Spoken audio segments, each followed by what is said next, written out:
Hello, good morning, everyone. Once again, it is good to see you, and I will send this video. Uh, I really just happy to once again to meet you with the help of this video. Once again, welcome to the new session, July, 1st July. Today is the 1st July. So let us start. The topic has been left during the before summer vacation, which is एक topic था कि chapter वही motion in a straight line. Suppose a body is projected upward vertically upward from a point A with the velocity u. तो ये graph देख सकते हैं आप. ए से कोई बॉडी अपवर्ड लिफ्ट की गई, मतलब फेंकी गई ऊपर. If we take upward direction as positive, अगर हमने अपवर्ड डायरेक्शन को पॉजिटिव लिया तो क्या होगा. अब यहाँ पर बात करेंगे different parameters of velocity, time and displacement. Velocity time graph हो चुका था, है ना. अब ये है अपवर्ड डायरेक्शन में बॉडी कैसे बिहेव करती है. तो at time T its velocity क्या हो जाएगी, v is to U plus A T होता है. लेकिन क्योंकि वो अपवर्ड मीन्स एक अपवर्ड में जा रही है, तो acceleration is to g means acceleration get converted into acceleration due to gravity. तो ये फर्स्ट इक्वेशन ऑफ मोशन है, आप जानते ही हैं. v is to u minus a t, और a की जगह किसने रिप्लेस कर ली है, g, acceleration due to gravity. Now second point, it's displacement from A at time t. यानी ए से इसका डिस्प्लेसमेंट ऊपर जाएगा तो वो s is equals to h हो जाएगा, क्योंकि हाइट में कन्वर्ट हो जाएगा. जब कोई ऊपर जाती चीज़ तो हाइट से ही नापते हैं उसको. तो it's displacement a at time t is equals to h, means यहाँ पर s is equals to h है. मीन्स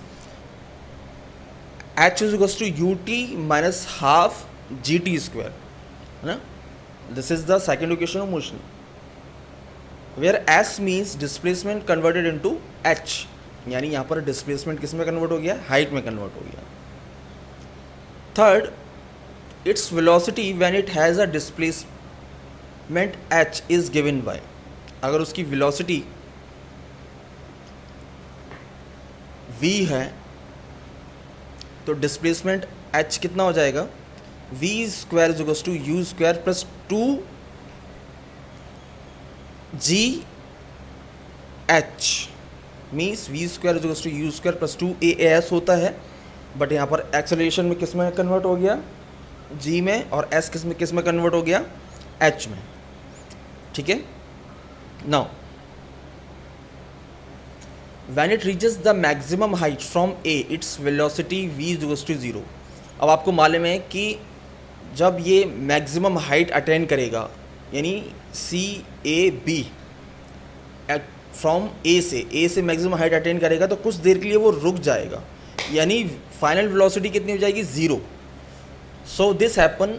और आप यहाँ पर फर्स्ट इक्वेशन ऑफ मोशन में v is equals to u minus g t, यहाँ पर v is equals to 0 put कर दीजिए तो ये इक्वेशन निकल के आएगी 0 is equals to u minus g t. अब इसको ट्रांसपोज कर देंगे तो g t is equals to u, then t की वैल्यू कितनी आ जाएगी, u upon g. So this happen, t is equals to u upon g. The body is instantaneously at rest at the highest point s. यानी s पर उसकी जो velocity होगी वो इंस्टेंटेनियस वेलोसिटी होगी, वो क्या होगी, 0. Now the maximum height reaches at v is equals to 0. अब हाइट कितनी होगी उसकी. Now second equation of motion लगाते हैं. v square is equals to u square minus two g h, you put कर दीजिए तो 0 is equals to u square minus two g h, transpose कर दीजिए, two g h is equals to u square, then h is equals to u square upon two g h. This is the maximum height at point s. Now time. Point 6 total time to go up and return it to the of projection, sorry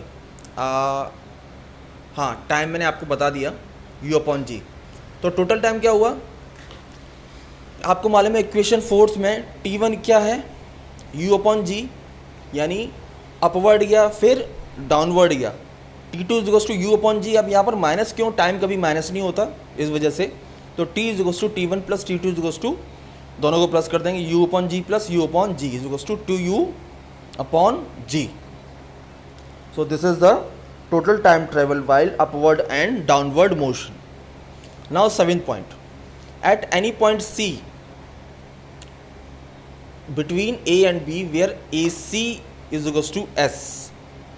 जो graph में आप जो diagram में आप देख सकते हैं कि एक पॉइंट C है बिटवीन A और B के, the velocity V is given by, यानी AC इज इक्वल्स टू क्या हो जाएगा S। तो v square is equals to u square minus 2GH।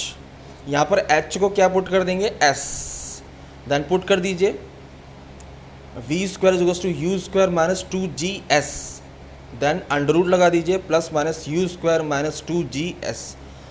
तो जब वेलोसिटी जो इंस्टेंटेनियस वेलोसिटी है जब अपवर्ड होगी तो इसका जो साइन है वो पॉजिटिव होगा, और जो डाउनवर्ड होगी इसको जो साइन होगा ये नेगेटिव होगा। तो ये जो सब सारे जो इक्वेशंस हैं ये आपको काम आने वाले हैं न्यूमेरिकल्स में। Now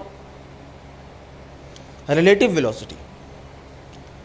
relative velocity refers to the reference point. मैंने बताया था कि रिलेट करे, एक बॉडी दूसरे बॉडी से रिलेट करे with respect to time, time से रिलेट करे। Relative velocity refers to the reference point to the another body which relate to the each other, यानी आपस में एक दूसरे से रिलेट करें।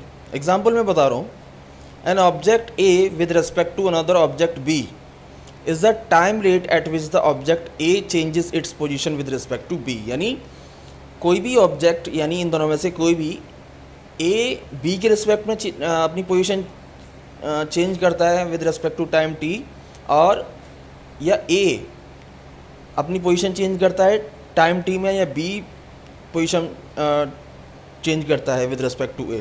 तो this is called relative velocity of an object A with respect to B.